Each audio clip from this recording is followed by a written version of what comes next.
So let me just switch gears a little. There's a lot of buzz in the air, if you've ever turned your TV or radio on once, that we have a new president. Now, you may or may not support the new president, you may or may not support the new policies, but it's causing quite the stir and controversy out there. So let me ask you this. So the patients that you see, I imagine, are quite diverse, at least here in the downstate area.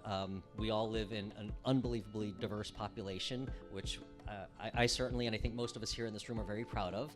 Now, that being said, please share some of your thoughts with me about diversity in the workplace and the staff that you look to hire. Well, we're the only women-owned group, and kind of, woo! And I think it is kind of unfortunate that sort of as diverse as the ownership of the New York market gets, though I do love to be a part of the group, and the New York family is great. We try and promote women, and that's sort of our mission right now.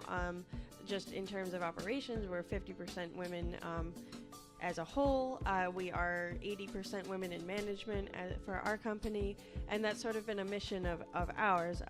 We do look to try and diversify, like, just workforce in general. Our lead pharmacist is Korean, and that is the kind of thing that we're trying to accomplish, because I do think that not only is this a place where women should be promoted and they can really excel in this industry, I think people from all backgrounds can as well. So it's been a mission of ours to try and do that, and so we're definitely supportive.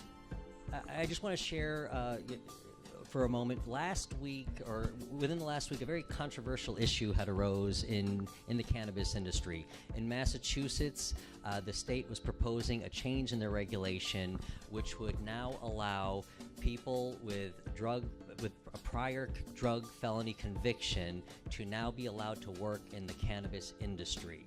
So for many people, that is a major move in the right direction, especially knowing the number of minorities, primarily African American men, that have been imprisoned for cannabis offenses.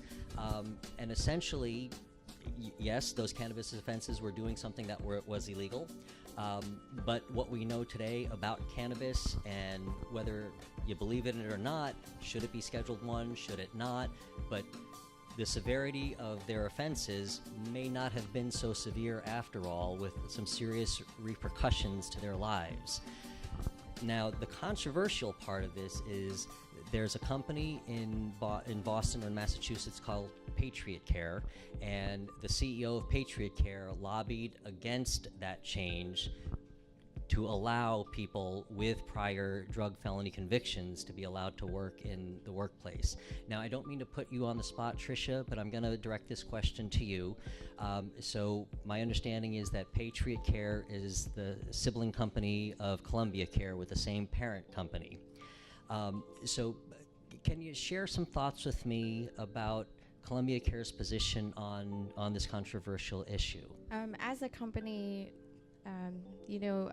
our CEO did come out and say that that's what he was, that's what we were representing. And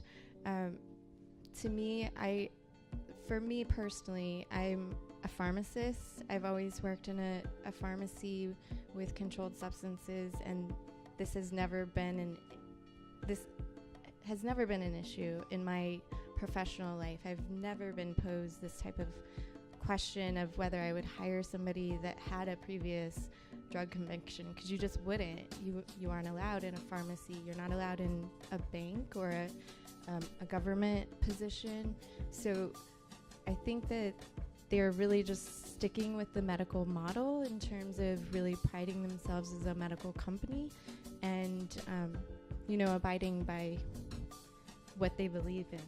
Part of the sort of hypocrisy of all these licenses is you're expected to have this immaculate kind of application that goes towards getting one of these registered organization licenses. And a lot of the people who have the most experience in cultivation have probably been doing this illegally. And a lot of the people that see a lot of patients have probably been doing this black market. So, and a lot of the people who have been, in my opinion, probably wrongfully given felonies are people of color. And so I think that it is a barrier, and I think it's kind of what do you want and what are you trying to represent. But, you know, like in New York specifically, pharmacists can't have a felony and be a pharmacist.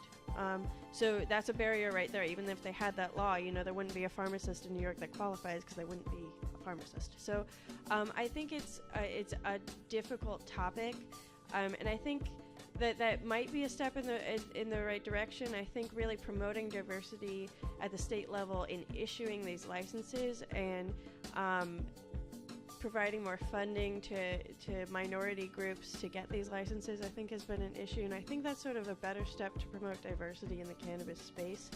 Barriers to entry, like in New York State, it was $200,000 if you got the license before you have to like start up, and so I think that can be a huge barrier because it's just hard to raise capital for that kind of thing.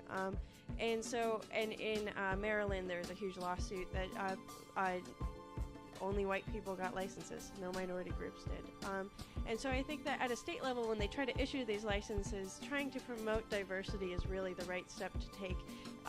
Not necessarily allowing people with felonies to work in the workplace, though. Not that I don't support that. I just think that, you know, we want business owners and people who are going to get these investments as well. So I think it's sort of, there's more than one topic that needs to be discussed with that. That being said, the diversity issue, I agree, it's very difficult. So on one hand, you know, thank you very much, Joe. On one hand, we certainly don't want to exclude people, especially people of color that may have been unjustly treated over the years. But on the other hand, I hear what you're saying, both of you, that we really want the medical cannabis community to be on par with mainstream medicine, to be accepted by mainstream medicine, and to be treated as a part of mainstream medicine. And in order to do that, there are certain, whether right or wrong, there are accepted standards throughout from the beginning of time in mainstream medicine. Whether it's if you have if you are a convicted felon, again, right or wrong, you just cannot step foot as an employed worker in a pharmacy. And certainly in many healthcare systems, it's very difficult to get a job if you're a convicted felon, which goes back to the reason that CCA is behind supporting all these movements to get social justice out there, especially in this medical cannabis community.